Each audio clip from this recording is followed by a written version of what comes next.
ये कहानी है एक सन्यासी की जिसका नाम स्वामी आत्मविद्यानंद था। स्वामी आत्मविद्यानंद बहुत ही तपस्या में रत रहने वाले और आध्यात्मिक ज्ञान की खोज में लगे हुए सन्यासी थे।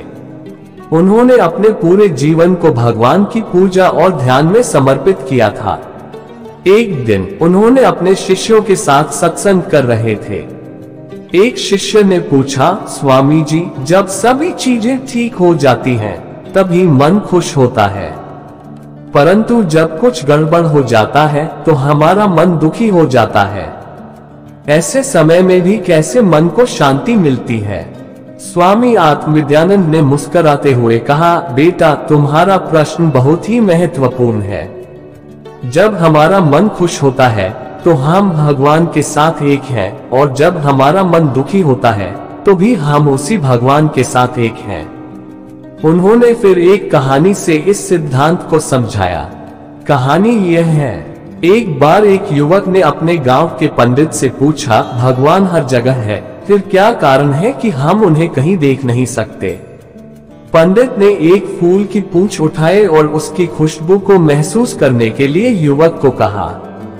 फिर उसने पूंछ को बूंदे गिराने के लिए कहा और फिर फूल को देखने के लिए कहा।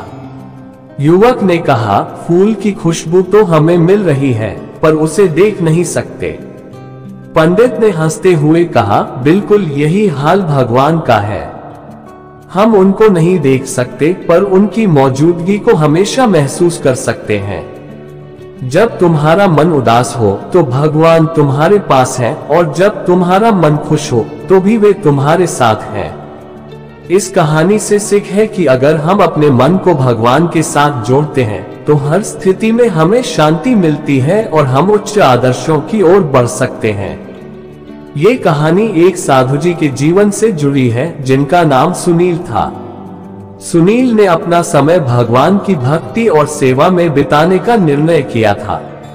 वह एक सुंदर वन में रहते थे जहां प्राकृतिक सौंदर्य और शांति का माहौल था। एक दिन सुनील को एक युवक ने पूछा, भगवान की पूजा और सेवा करने में तुम्हें कैसे इतनी खुशी मिलती है? सुनील ने मुस्कुराते हुए उत्तर दिया, मेरे बेटा, जब तुम अपने मन को भगवान के साथ मिला देते हो तो हर पल अच्छा होता है। जिस तरह से एक माता पिता अपने बच्चे के साथ होते हैं और उसका ध्यान रखते हैं, वैसे ही भगवान हमारे साथ होते हैं और हमें सदैव देख रहे हैं। वह युवक ने और भी जानने के लिए पूछा, लेकिन जब कुछ बुरा होता है तो क्या हमें भी वही कहना चाहिए, मन का हो जाए तो अच्छा, न हो तो और भी अच्छा?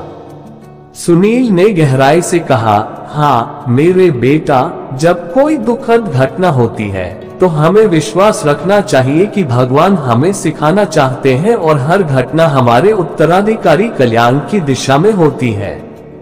कभी कभी हमें अपने अंधकार से गुजरना पड़ता है ताकि हम उज्ज्वलता की ओर बढ़ सकें। इस कहानी से हमें ये सीखने को मिलता है कि जीवन में हमें सुख और दुख दोनों को स्वीकार करना चाहिए और हमें हमेशा प्रबंधन में रहकर आत्म विकास की दिशा में बढ़ना चाहिए।